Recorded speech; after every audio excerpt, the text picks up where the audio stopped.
Hi friends, welcome to my channel DG's Godavari అందాలు and blogs. అందరూ ఎలా ఉన్నారండి? నేనైతే చాలా బాగున్నాను. మీరు కూడా బాగుండాలి అని కోరుకుంటున్నాను. ఈరోజు మన వీడియోలో 12 సంవత్సరాల క్రితం కంప్యూటర్ మిషన్ వర్క్ లేనప్పుడు నార్మల్ మిషన్ మీదే ఈ కంప్యూటర్ మిషన్ వర్క్ ఏ విధంగా చేసేవారు ఈ వీడియోలో మీతో షేర్ చేసుకోబోతున్నారు. మరి లేట్ ఎందుకు, వీడియోలోకి అయితే వెళ్ళిపోదాము. ఇక్కడ మీరు చూస్తున్న బ్లౌజ్ ఉంది కదండి, దీనికి చేసిన కట్ వర్క్ వచ్చేసి 12 సంవత్సరాలు అవుతుందండి. 2012, 13 టైంలో ఈ వర్క్ అయితే చేయించుకున్నాను. అప్పట్లోనే కట్ వర్క్ అండి, చూసారు కదా ఏ విధంగా ఉందో. ఇప్పుడంటే కంప్యూటర్ మిషన్ వర్క్ అనేసి చాలా రకాల మోడల్స్ వర్క్లు అయితే వచ్చేసాయి కానీనండి, అప్పట్లో అయితే నార్మల్ కుట్టు మిషన్స్ ఏ విధంగా ఉంటాయో అలాగే ఎంబ్రాయిడింగ్ కుట్టు మిషన్స్ అయితే ఉండేవండి. మనం ఏదైనా డిజైన్ వేయాలి అనుకుంటే కనుక ముందుగా ఆ డిజైన్ని ఒక పేపర్ మీద గీసుకుని తరువాత అచ్చు పేపర్లు ఉంటాయి కదండి, అచ్చు పేపర్ శారీ మీద పెట్టి ఆ డిజైన్ అయితే గీసుకునేవారండి. దాన్ని ఈ విధంగా మళ్ళీ మిషన్ మీద కుట్టేవారు. ఎక్కువ శారీస్కే వేసేవారండి. శారీకి కింద బార్డర్ వేయించుకోవటం, లేకుంటే అక్కడక్కడ ఫ్లవర్స్ వేయించుకోవటం, అలా అయితే ఎక్కువ శారీస్కి వర్క్ చేయించుకునేవారు. ఆ వర్క్ అంతా కూడా మనం అడ్జస్ట్ చేసుకుంటూ ఫ్రేమ్ని మనమే కుట్టుకుంటూ మనమే వర్క్ అన్నది చెయ్యాలండి. అప్పట్లో చెప్తున్నాను కదండి, కంప్యూటర్ మిషన్ అంటూ లేదండి. నాకు తెలిసి ఒక 6-7 సంవత్సరాల నుంచి ఈ కంప్యూటర్ మిషన్ వర్క్ ఎక్కువ వినిపిస్తూ ఉంది. అందరూ ఎక్కువ చేయించుకుంటూ ఉన్నాము. అప్పట్లోనే మా ఫ్రెండ్ ఈ వర్క్ చేసిందంటే చాలా గ్రేట్ అండి. 12 సంవత్సరాలకి అందరూ అప్పట్లో మగ్గం వర్క్ స్టార్టింగ్ అండి. మాకు సిటీస్లో ఉండేవి తప్ప పక్కన రాజమండ్రి, కాకినాడ అలా మా ఊరు సైడ్ అంటే మగ్గం వర్కులు తక్కువ అండి. ఇప్పుడైతే ప్రతి ఒక్కరూ నేర్చుకుని ఇంట్లో లేడీస్ కూడా చేస్తున్నారు. అప్పట్లో ఇలా వర్క్ బ్లౌజులు కుట్టేవాళ్ళు కూడా చాలా తక్కువ మందేనండి. నార్మల్ జాకెట్లు లేకుంటే లైనింగ్ జాకెట్లు కుట్టేవాళ్ళు ఉండేవారు. కానీ ఇలాంటి వర్క్ బ్లౌజులు కుట్టాలంటే వాళ్ళకి అది ఎలా కట్ చేయాలి, ఎలా కుట్టాలో కూడా అర్థమయ్యేది కాదండి. అప్పట్లో నాకు కూడా బ్లౌజులు కుట్టడం రాదులేండి. సో కానీ తను కట్ చేసింది ఫ్రంట్ పార్ట్ చూసారు కదా ఎలా కట్ చేసిందో. కట్ వర్క్ అంతా కూడా ఇంకా కొంగులకు పెట్టేసింది. పైన అంతా కూడా ఎంటీగా అంటే ఖాళీగా ఉన్న ప్లేస్ పైకి వచ్చి ఇలా పెట్టిందండి. ఆ ఫ్లవర్ ఒకటి కొంచెం కనిపించేలాగా ఏదో కుట్టేశారు. నెక్స్ట్ అప్పట్లో ముక్క తిప్పాలని కానీ ఇలా వర్క్ ఎలా ఉంటే అలా కట్ చేయాలని కానీ అసలు ఏం తెలిసేది కాదండి. వాళ్ళకి ఎలా వీలుగా ఉంటే అలా కట్ చేసి కుట్టేసేవారండి. సో ఇప్పుడైతే సింగిల్ పాదం పెట్టడం, లేకుంటే దాన్ని ముక్క అతికి తిప్పటం, మగ్గం వర్కులు ఇవన్నీ కుడుతున్నారు కదా, ఇంకా ఇప్పుడు ఇంకా కష్టం కదండి అంతంత వర్కులు కుట్టాలంటే. సో అప్పట్లో ఈ సారీ కూడా 350 ఎంతోనండి. మా ఫ్రెండ్కి తెలిసిన వాళ్ళు ఎవరో తెస్తుంటే వాళ్ళ దగ్గరే తీసుకున్నాను. దీనికి 10 రూపీస్ లేస్ వచ్చేదండి అప్పట్లో. అదేదో కుందన్స్ టైప్లో ఉంటే అదే వేశాను.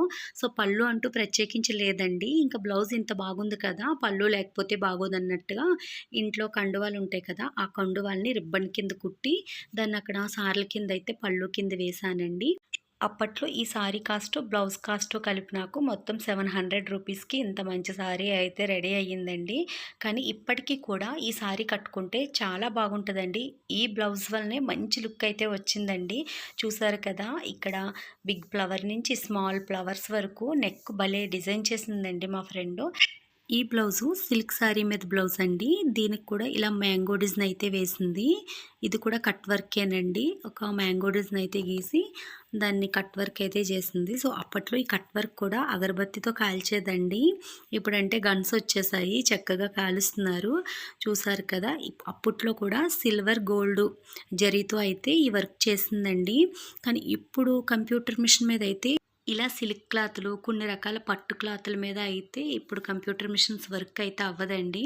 ఎందుకంటే బ్లౌజ్ జల్లు వదిలేయటము, లేకుంటే బ్లౌజ్ వర్క్ చేసేటప్పుడు చిరుగుపోవటము అలా జరుగుద్దంటండి. అందుకేనండి మనం వర్క్ చేయించుకోవడానికి ఏ క్లాత్ పట్టుకెళ్ళినా కూడా ముందుగా వాళ్ళు టెస్ట్ చేసుకుని ఆ తర్వాత ఆ క్లాత్కి అవుతుందంటేనే చేస్తారండి. అప్పట్లో అలాంటివి ఏమి ఉండేవి కాదండి. ఏ క్లాత్ అయినా సరే తను సొంతంగా డిజైన్ గీసుకుని తనకి ఎలా కావాలంటే అలా తన చేతులతో తన కాళ్ళతో సొంతంగా తనే మిషన్ మీద అయితే కుట్టేది కదండి. ఎలాంటి క్లాత్లకైనా కూడా వర్క్ చేసేసేదండి. ఎక్కడా కూడా ఎటువంటి డ్యామేజ్ ఉండేది కాదండి చీరకు కానీ బ్లౌజ్కి కానీ.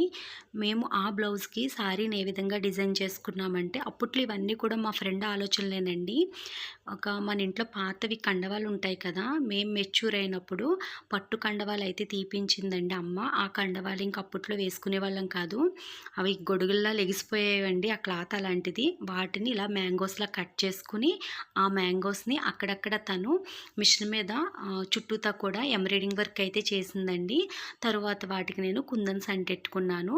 నెక్స్ట్ రిబ్బన్స్‌లా కుట్టేసుకొని కండవాలు కట్ చేసి, ఆ రిబ్బన్స్‌ని మొత్తం శారీ అంతా కూడా బార్డర్‌లా అయితే వేసేసుకుని, ఆ విధంగా శారీ డిజైన్ చేసుకున్నామండి. ఏయో అప్పట్లో అవే గొప్ప కదండీ!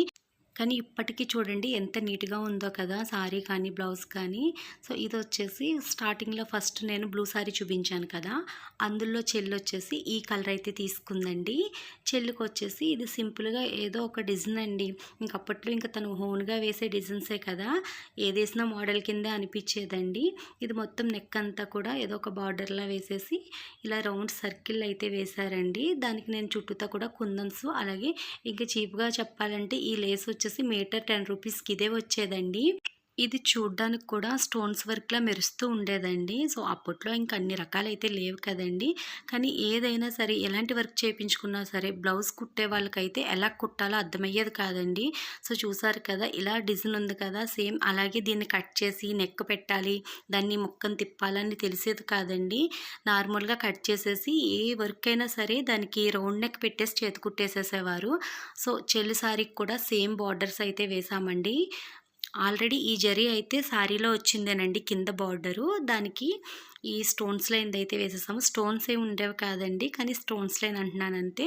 అలాగే పళ్ళు ఏమీ లేదనేసి ఆ రిబ్బన్స్‌లా కట్ చేసి కండవాల్ని వాటిని కుట్టేసి అలా వాటికి కూడా అలా లేస్ అయితే వేసేసామండి. ఏయ్యో! ఓన్‌గా చేసేసుకునేవాళ్ళం. కానీ అప్పట్లో సారీస్ ఇప్పటికి కూడా కలర్ చూసారు కదా! ఎలా ఉందో అండి. ఇప్పటికి షైనింగ్ అయితే తగ్గలేదు. మెరుస్తూనే ఉంది. 12 సంవత్సరాలు అవుతుందండి ఈ బ్లౌజ్ కూడాని.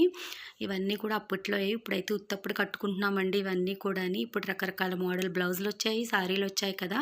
కానీ మగ్గం వర్క్స్ అయితే ఇప్పుడు మా సైడ్ ఉన్నాయి తప్పండి. అప్పట్లో ఉండొచ్చు నాకైతే తెలీదండి. మా పెళ్ళప్పటికి కట్ట మగ్గం వర్క్స్ కట్ట ఏమి ఉండేవి కాదు. అప్పుడే కొంచెంగా వస్తున్నాయండి మగ్గం వర్క్స్. కానీ చాలామంది నాకు తెలిసి మా ఫ్రెండ్ దగ్గర మా చుట్టుపక్కల చెప్పాను కదండీ! 20, 25 గ్రామాల నుంచి వచ్చి చేయించుకునేవారండి. ఈ మిషన్ వర్క్ అయితే ఎక్కువ బ్లౌజులకండి. అప్పట్లో కూడా ఈ పట్టు బ్లౌజులు స్టార్టింగ్ అండి రావటం కూడాని. ఇప్పటికి కూడా బ్లౌజులు ఎక్కడా డ్యామేజ్ అవ్వకుండా, ఎలిసిపోకుండా అంతే షైనింగ్‌తో ఉన్నాయండి. ఇప్పుడు మీటర్ వచ్చేసి 120 రూపీస్ ఎట్టి తీసుకున్నప్పటికీ కూడా పట్టు బ్లౌజ్ ఇలా షైనింగ్ ఉంటల్లేదండి. అప్పట్లో ఏంటంటే క్లాత్ బాగుండేది, షైనింగ్‌గా ఉండేవండి. మీటర్ వచ్చేసి 40, 50 రూపాయలు అంతేనండి. కానీ ఇప్పుడు డబుల్ కాస్ట్ అయినప్పటికీ కూడా క్వాలిటీ అయితే లేవండి. ఇది లంగావాణి సారీ అండి. బెనారస్ సారీ ఏదో ఐడియా లేదు కానీ ఈ బ్లౌజ్ వచ్చేసి సారీలోనే వచ్చింది. అంటే క్లాత్ అండి. ప్లెయిన్ క్లాత్ వచ్చింది. దీనికి మా ఫ్రెండ్ అయితే ఇలా కలర్‌ఫుల్‌గా ఫ్లవర్స్ వేసి, మామిడి పిందెలు వేసి వర్క్ అయితే చేసిందండి. ఈ బ్లౌజ్ చెల్లిదండి. కొంచెం ఈ బ్లౌజ్‌కి వర్క్ హెవీగా ఉండాలి అన్నట్టుగా ఈ వర్క్ అయితే డిజైన్ చేసిందండి. చూసారు కదా! సేమ్ చూడ్డానికి మగ్గం వర్క్‌లా ఉంది కదండీ! కానీ మగ్గం వర్క్ కాదండి. ఎంబ్రాయిడింగ్ మిషన్ వర్క్ అండి. కంప్యూటర్ మిషన్ వర్క్ కూడా కాదు. సో, ఇక్కడ వచ్చేసి స్టెప్స్ పెట్టుకుంటాం కదా అన్నట్టుగా కుందన్స్ అవి అంటించలేదండి. మిగతావన్నీ కూడా కుందన్స్ అయితే అంటించాను. నెక్స్ట్ మా ఫ్రెండ్ మగ్గం అంటే మిషన్ మీద వర్క్ చేసిస్తే నేను మిగతాదంతా కూడా నార్మల్ సుద్దుతో ఏదో మగ్గం వర్క్‌లా పూసలని, స్టోన్స్ అని, కుందన్స్ అని కుట్టేదాన్నండి. సో, చూసారు కదా! ఇదంతా కూడా మా ఫ్రెండ్ మిషన్ మీద చేసి ఇచ్చిందేనండి. నేను వాటిలో ఈ కుందన్స్ ఇవన్నీ కూడా వేసేదాన్ని. అప్పట్లో ఈ కుందన్స్ కూడా చాలా కాస్ట్ అండి. కానీ మా ఫ్రెండ్ విజయవాడ నుంచి తెప్పించేదండి. అక్కడైతే బల్క్‌గా తీసుకునేవాళ్ళం. చాలా తక్కువ కాస్ట్‌కి వచ్చాయండి. ఇక్కడ 100 కుందన్లు, 50 కుందన్లు లెక్క పెట్టి ఇచ్చేవారు. కాస్ట్ కూడా చాలా ఎక్కువ తీసుకునేవారండి. అక్కడైతే అలా కాదండి. మనకి పావు కిలో ప్యాకెట్ తీసుకుంటే 150 రూపీస్‌కి అలాగొచ్చేవండి. అందులో 1000 కుందన్ పైన ఉండేవండి. ఇక్కడ రూ. 100కి 100 కుందన్స్, 200 కుందన్స్ వచ్చేవి. కానీ అక్కడైతే మనకి ఏకంగా పావు కిలో కుందన్స్ అయితే వచ్చేవి. ఇది కూడా సారీలో బ్లౌజేనండి. హ్యాండ్స్‌కి బార్డర్ వస్తే బార్డర్ తీసేసి ఆ మోడల్ హ్యాండ్స్ అయితే పెట్టి దాని మీద వర్క్ ఆ విధంగా చేసిందండి. సో, చూసారు కదా! అప్పట్లోనే ఎంత చక్కగా వర్క్స్ అయితే చేసిందో తను. అది కూడా నార్మల్ మిషన్ అండి. ఎంబ్రాయిడింగ్ మిషన్ మీద. నాకైతే ఈ బ్లౌజులు ఇప్పటికి కూడా భలే నచ్చుతాయండి. ఎక్కడ కూడా ఇంత చెక్కు చెదరకుండా ఉన్నాయి ఏ వర్క్ కూడాని. ఇంత రిచ్‌గా చేసినా కూడా ఈ బ్లౌజ్ వర్క్‌కొచ్చేసి 500 అయ్యింది అంతేనండి. అంటే చెల్లి ఫస్ట్ టైం వాళ్ళ పెద్ద అబ్బాయిని ఎత్తుకుని వాళ్ళ అత్తోరింటికి వెళ్ళేటప్పుడు సారీ మీద బ్లౌజ్ అండి ఇది. కొంచెం హెవీగా అయితే చేయించుకున్నాము. సో ఇదొచ్చేసి చెల్లి బ్లౌజేనండి ఇది కూడాని. ఇదైతే చాలా సింపుల్ వర్కు, కానీ లుక్ వేసి చూసుకుంటే చాలా బాగుంటుందండి. సో తను మిషన్ మీద ఇక్కడ హ్యాండ్స్కి ఉంది కదా, బార్డర్లో అయితే ఒక లైన్ వేసి ఇచ్చేసిందండి. ఆటలకి కుందన్సు నేను చెప్పాను కదా, ఇది స్టోన్స్ లేసండి. స్టోన్స్ కాదు, అలా ఉండేదంతే. మీటర్ 10 రూపీసేనండి ఇది. ఇంకెప్పుడు అవే ప్రతి బ్లౌజ్కి కూడా ఇంకా మార్చేవాళ్ళం కాదు. మళ్ళీ మీటర్ 10 రూపీస్ అంటే ఎలాగనుకుంటున్నారు? ఇవి మొత్తం 3 లైన్‌లో, 4 లైన్‌లో ఎలడుపుగా ఉండేవండి. అది మీటర్ ఇచ్చేవారు. దాన్ని కట్ చేసుకుంటే చాలా వచ్చేది మనకి. ఆ విధంగా మీటర్ 10 రూపీస్ అండి. ఒక లైన్ అయితే మళ్ళీ మనకి 10 రూపీస్ ఎక్కువైపోద్ది. అలా అయితే 4 లైన్‌లొచ్చేవి. ఈ కుందన్స్ ఇవన్నీ కూడా చెప్పాను కదా, విజయవాడ నుంచి తెప్పించేదని. ఈ కొంచెం కాస్ట్ ఎక్కువేనండి ఈ కుందన్స్. ఈ వర్క్ చూడడానికి సింపుల్‌గా ఉన్న, రిచ్ లుక్ ఉన్న, కాస్ట్ కూడా తక్కువే అయిందండి. 300 అయింది అంతేనండి. కానీ బాగుంది కదా! ఈ కుందన్స్ వల్ల మంచి లుక్ అయితే వచ్చిందండి. ఇది కూడా చెల్లి బ్లౌజేనండి. పెళ్లి సారీస్‌లో బ్లౌజులన్నీ కూడా అప్పట్లో కొంచెం టైట్ అయిపోయాయి. సో అవన్నీ పక్కన పెట్టేసి పట్టు ముక్కలు అయితే తీసుకుని వాటికి ఇంక ఈ విధంగా అప్పుడు ఇంక వర్కులు ఫ్యాషన్ కదండి, వర్క్ అయితే చేయించుకున్నాం. తర్వాత ఇంకా మగ్గం వర్కులు ఎక్కువైపోయాయండి. మగ్గం వర్కులు ఎక్కువైపోయినప్పటికీ కూడా ఈ మిషన్ వర్క్ ఎక్కువ చేయించుకునే వాళ్ళమండి. కానీ మగ్గం వర్కులు మరి కాస్ట్ ఎక్కువ కదా! ఇప్పుడు కాస్ట్ మీద చూసుకుంటే అప్పుడైతే చాలా తక్కువేనండి. నాకు తెలిసి మగ్గం వర్క్ అప్పట్లో 300 నుంచి 2000, 3000 వరకు ఉండేవి అంతేనండి. ఇంక హెవీ కాస్ట్ అంటే 3000 అండి. అంతకు మించి ఎవ్వరు చేయించుకునేవారు కాదు. అప్పట్లో సారీస్ కూడా 5,000, 6,000 అలాగే ఉండేవి కదా! సో అందుకనేసి మగ్గం వర్కులు కూడా తక్కువ కాస్టేనండి. ఇప్పుడు వింటున్నామండి బాబు, ఒక్కొక్కటి 20,000, 30,000 అంటున్నారు. బ్లౌజ్ చూపించి 20, 30 వేలు అంటున్నారండి. 6 మీటర్లు ఉండే చీరే 60, 30 వేలు అంటే అమ్మో అనిపించేదండి. అలాంటిది మీటర్ బ్లౌజ్ మీద చేసిన వర్క్ 30, 20 వేలు చెప్తున్నారు. అలా ఉన్నాయండి రోజులు. ఇప్పటి వరకు చూసారు కదా, అవన్నీ కూడా నార్మల్ మిషన్ వర్క్సేనండి. ఇవి కంప్యూటర్ మిషన్ వర్క్లండి. వీటి కంటే కూడా నాకు అవే రిచ్ లుక్లా అనిపిస్తూ ఉంటాయండి. అవి 12 సంవత్సరాల క్రితమైనా కూడా ఇప్పటికీ మోడల్గానే అనిపిస్తాయి. కానీ అందులో మనకు నచ్చినట్టుగా మనం వేసుకోవచ్చు. ఆ మిషన్ మీద ఇది ఉందనుకోండి, ఇందులో ఉన్న డిజైన్స్ వరకునే మనం వేసుకోగలం. మిగతా ఏవైనా కావాలి అనుకుంటే కనుక మనం కొనుక్కోవాలి తప్ప మనం ఓన్గా ఏమీ వేసుకోవడానికి అయితే ఉండవు. కానీ ఇవి నార్మల్గా ఉన్నాయి. అప్పటివైనా కూడా బాగా కనిపిస్తున్నాయి కదా! కానీ ఇక్కడ పట్టు క్లాత్ కూడా చూడండి, అంత షైనింగ్ ఏమీ లేదు. ఇవి మీటర్ 120, 150 రూపాయల రకం అండి. అయినా కూడా అంత షైనింగ్ లేదు. అప్పట్లో అవైతే భలే షైనింగ్ ఉన్నాయి కదా! చూసారు కదా వాటికి వీటికి తేడా. ఇంకా నా పెళ్లి పొట్టు చీరల మీద, బ్లౌజుల మీద కూడా ఆ మిషన్ వర్క్స్ అయితే చేయించానండి. అవి తర్వాత వీడియోస్‌లో మీతో షేర్ చేసుకుంటాను. ఇవైతే అమ్మ వాళ్ళ ఇంట్లో ఉన్న చీరల వరకునే మొన్న వెళ్ళినప్పుడు వీడియో అయితే షూట్ చేశాను. అవే మీతో షేర్ చేసుకున్నాను.